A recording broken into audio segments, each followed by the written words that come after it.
Welcome to the Top Business Leaders Show, powered by Rise 25 Media. We feature top founders, executives, and business leaders from all over the world.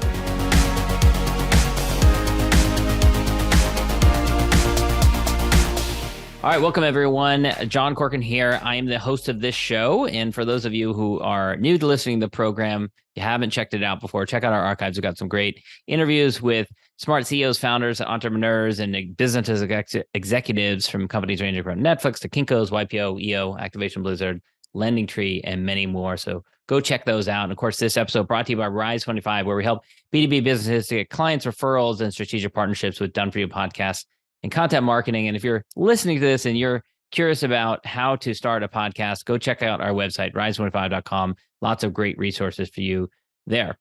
All right. I'm so excited today. We've got Pat McGovern. He is the Director of Sales and Marketing at Acedia. It's an award-winning digital-only agency based out of Milwaukee. He's got 25 plus years as a marketing veteran, both on client and agency side. So we're going to go really deep talking about some of the things that are working well from a marketing and sales standpoint as we record this in the beginning of 2023.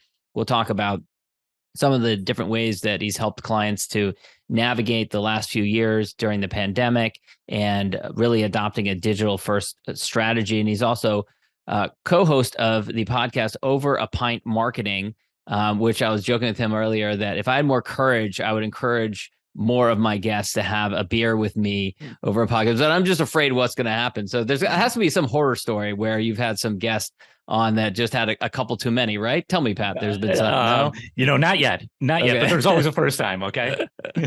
I'm just always afraid that would happen if I did that. But how have you enjoyed doing that? I love the focus.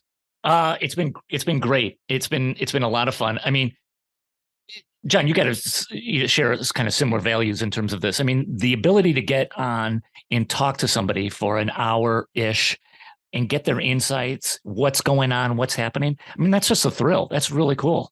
Yeah. So it's been a lot of fun. Yeah. Yeah. And, doing it with a group of people is even harder because it presents other challenges to move the conversation around, keep different people involved, avoid everyone speaking over one another. All those things are really create some big complexity. For sure. I mean, that happens. It does, but it works out well too. You got pluses and minuses no matter how you cut it. Yeah. So we were talking beforehand and you grew up kind of in a government family. Your parents were both city workers. Yeah. You ended up going down a different path. Kind of very stable jobs. What was that like growing up with two parents that were kind of so regimented, work on a regular schedule? What was that like? John, how familiar are you with Chicago? A bit. My business partner, Jeremy, lives there. I've visited a bunch of times. Chicago, beautiful city. So I was stereotypical South Side Irish. That means everybody in my family were either cops, firemen, or priests. Okay. And did you have 7 brothers and sisters? Yeah, I didn't. I've got 2 older brothers, but my family, both my mom and dad came from big families. And it was this classic type of thing, right? Mm-hmm. My dad was a fireman in the city. My mom worked in the police department. Mm. And as we were talking about, that created a very regimented life. Work began at 8:00. They were home for the most part, unless there was a snowstorm or some bad traffic, by about 4:30, and dinner was always done by 5:30. I mean, that was it. And that was the life that I kind of knew. And I think it was probably because of that, when I was beginning to think about a career and think about what I wanted to do, I looked for something different and as far afield from that as I could possibly imagine. And for me, that was advertising. It just seemed like such an insane business that it just appealed to me. Yeah. And this was like obviously way before Mad Men came out, but you had an image of it that there was something more exciting about it. It just seemed crazy. It just seemed like, wait, people pay you money to produce ads that sell toilet paper? What? What are you talking about? So it just drew me in, and all the stories about advertising and It just seemed fascinating. And so I just, like I said, I gravitated toward that. And you studied journalism. Was that because that you knew that that'd be a good career for going into copywriting? Yeah. So it was, it was how the school was organized back then. And again, this was a million years ago. Um, it was a school of journalism. And then within that school, they had different kind of sequences, they called them. So one of them was advertising. So you could go into the advertising sequence. Like another one would be more of kind of print journalism at the time, right? So if you wanted to be a reporter, or if you want to get it, into magazines or newspapers. I think there was another sequence on strictly PR. So they have those different kind of venues. I chose to advertising, again, for the reasons that I just told you. So it was a crazy, and it's been a crazy profession. But it's one that I feel kind of lucky because I actually went to school to be in the space, and that's what I'm doing. So you actually did a lot of copywriting. Eventually, early in your career, actually, you worked for a couple of different fun jet vacations and Sun Country Airlines, which I imagine sounds a little bit more exotic than it actually was. But what was that experience like? You're selling, kind of trying to. The goal is to fill a plane of people going on vacation in somewhere exotic. Yeah. It was the travel space is really, really fascinating. That part of the travel space was very retail driven, right? And what I mean by that, I think of like somebody who owns a store. Every day, how you did, right? You know who came in the store and how many sales you got. And the working at FunJet was very much like that. So to give people an idea of what we were trying to do is you charter a plane. What does that mean? It means you've got control of that plane. You own all the seats on that plane. You might have about 154 seats that were going to Cancun. If that plane left full, you're making money. If that plane isn't full, you can lose money. You can lose a lot of money. So, and it's such a volatile industry, right? Gas prices go up, plane fuel goes up. You're talking about pennies. Mm-hmm. It's a game of pennies that will make or break you. So it's every day you're hammering it out, you're grinding it out, trying to get a sale. So you're going to amazing places, but behind the curtain, it's a bit rough and tumble. And you were in this industry when 9/11 happened, when, of course, travel, completely collapsed for a period of time. What was that like? It was very, very scary. Really, no one knew what was going to happen. And you've heard all kinds of stories. I mean, literally no planes at all were flying. And then how do you get people back to flying? And how fast is that going to go? And it was very much of a wait and see what's going to happen. No one really knew. And, a lot of companies went under. A lot of companies got hurt very, very badly. It was a really scary time. I mean, there was massive layoffs throughout the industry. And what's crazy, John, is you fast forward a little bit and the industry bounced back. Like, let's go even forward now, right? March 13th, 2020 for me is the day the world shut down. Yeah. And travel gets decimated again. You look at the numbers today, you read the reports, and it's like travel's back, and it's going to be back bigger than ever. It's it's very cool. It has a lot of ups and downs, which is part of the appeal, right? Mm-hmm. That's definitely part of the appeal in that space. Yeah. Some of the work that you do now, though, is more in the higher education space, and you got a variety of different clients that you work with. So, since you mentioned the pandemic, what was that experience like for you? You're at a CDI by this point. Sure. And all of the clients that you're working with, you're helping clients on a digital transformation and to upgrade their website and things like that. Right. For many clients, I'm sure this was a day of reckoning, and they realized like we need to put a lot more into digital. Yeah. So again, let's hit the rewind button and go back to the 13th of March in 2020. John, marketing and advertising they are the canary in the coal mine, right? When things get pulled back, that's the first to get hit by it. Mm-hmm. And we all knew what was coming. Okay. If everybody's going home, business is going to be cut. And that's going to mean marketing. And that's probably going to mean advertising. And people are just going to be pulling back. That's what I thought. And so for a while, it was very scary. And what happened was the ball just bounced our way a bit. People didn't cut back as much as we thought. Some business that people that we thought might go away came back. People invested a little bit. So at the end of the day, I don't want to make it sound like it was fantastic. It wasn't. It was a very scary time, but we had a number of things just go our way. So we made it through that whole process. What was interesting about it then is people's how they perceive that and how they viewed things, where things were going. And there are really basically kind of two camps.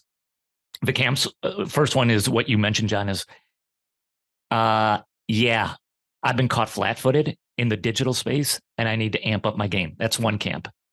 The other camp was, you know what? Everything's going to come back. Just a matter of time. Mm-hmm. Okay. Things just don't come back. There's always changes. It's always a little different. And those organizations, I think, suffered from that kind of approach. And what about some of the higher education, you work with law schools and universities and things like that. That was a massive change. I know my wife works in higher education. Yeah. So, in her school now in January 2023, there's still classes that are not back in person, or there are people that are still doing all their classes remotely. Sure. So it's definitely affected that industry tremendously. Yeah. So let's just take on the higher ed for a minute, because it's a fascinating industry, right? John, as you mentioned, I'm in Milwaukee. We're in part of the Midwest. The Midwest is being decimated right now in the higher ed space. Why? Because the demographics aren't in our favor at all. There's a cliff. And it's happening big time.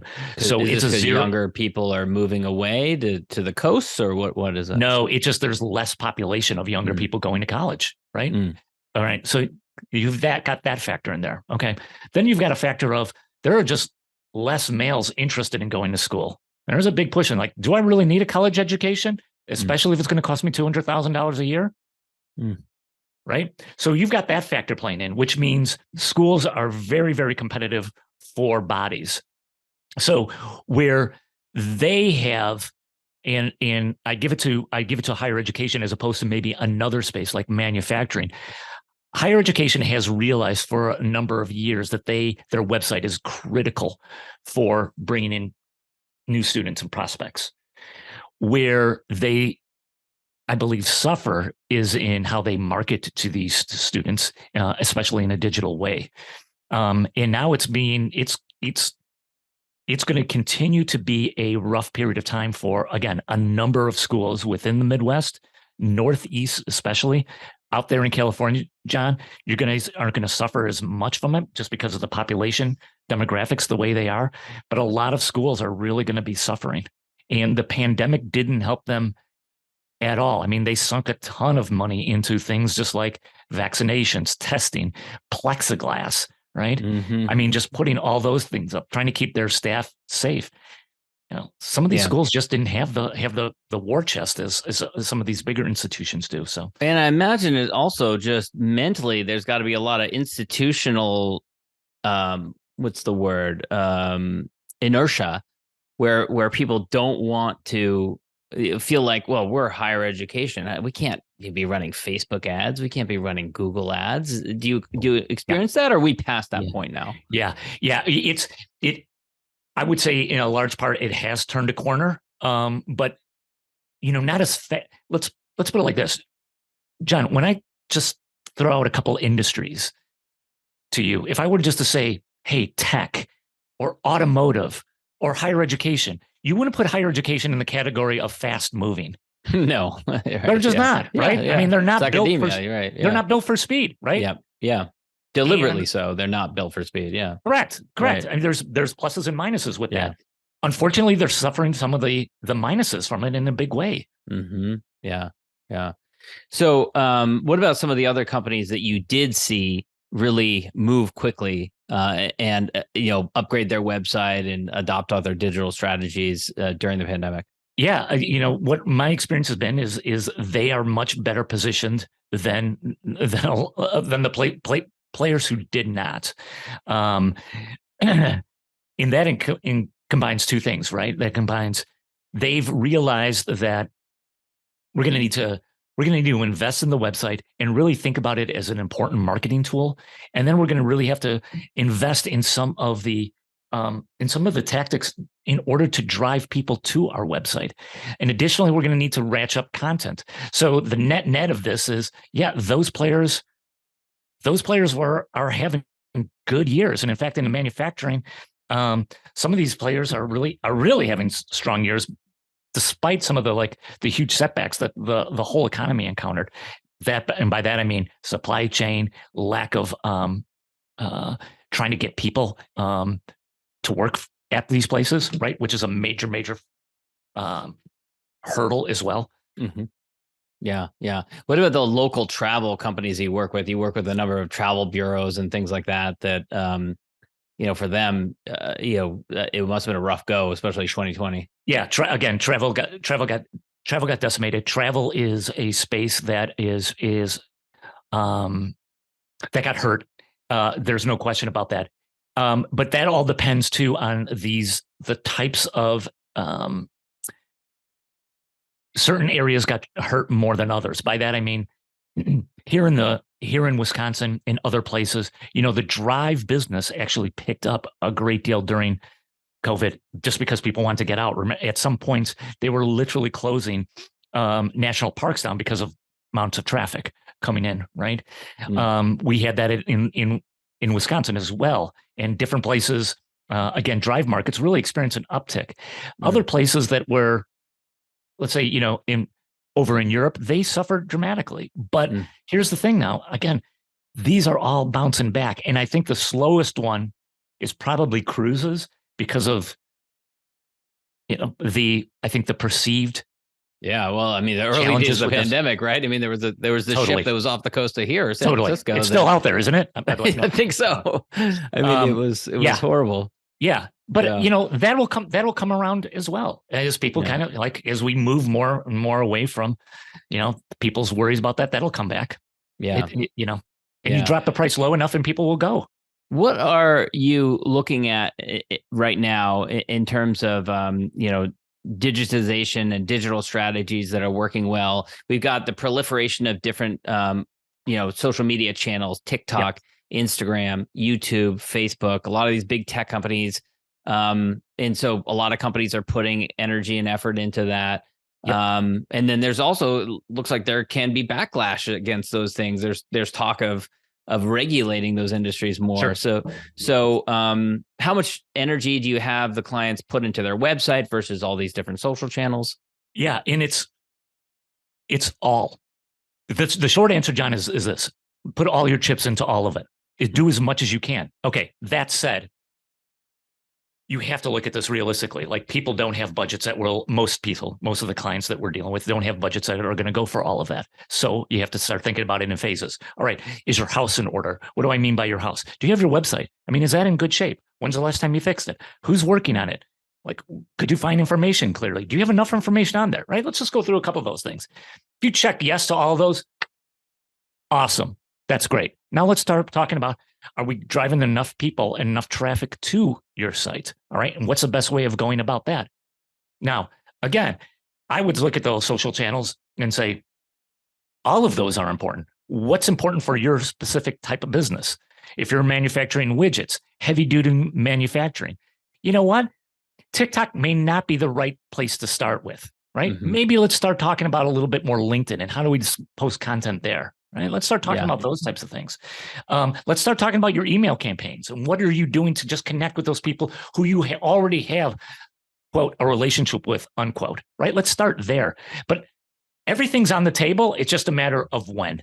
Yeah. Right. Yeah. That's how I'm looking at it. In terms of where things are going, John, there's a couple of trends that are really, really important. You hit on one of them with TikTok. In put it like TikTok/YouTube.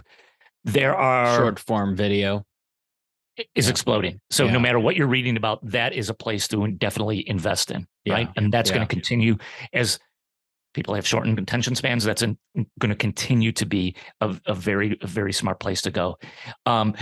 campaigns like ABM, account-based marketing programs. What this basically is, without getting too wonky or too far in the weeds, is basically a targeted type of campaign.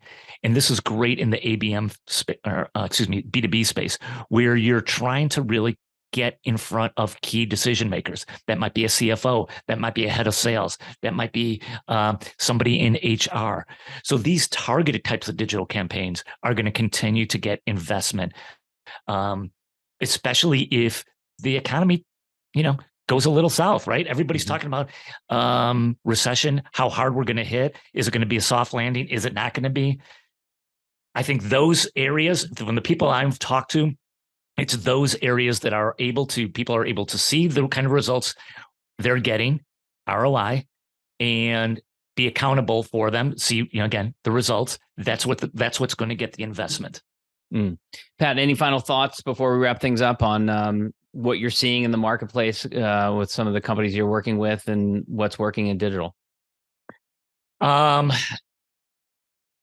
If you're thinking about reinvesting, if you're thinking about moving forward with your website, you're probably too late. The time is now to start doing those types of things. So that train has left. It's time to catch up if you're not going down that path. So that's where I would put things. That's just not my opinion. That's just the way the world's going. Yeah, definitely go check out Pat's website, Ascedia, ASCEDIA.com. Talk about a slick website that is also really laid out in a way where you can find the information that you're looking for. Really, really well designed. Where can people go to check you out and learn more information about you, Pat? Thanks, John. Yeah, hit me up on LinkedIn, Pat McGovern on LinkedIn. I'm on that quite a bit. And also check out Over a Pint Marketing. Some great podcasts on there as well. Definitely go check that out. All right, Pat. Thanks so much. John, thanks for having me on the show. This is awesome. Thanks for listening to the Top Business Leaders Show, powered by Rise 25.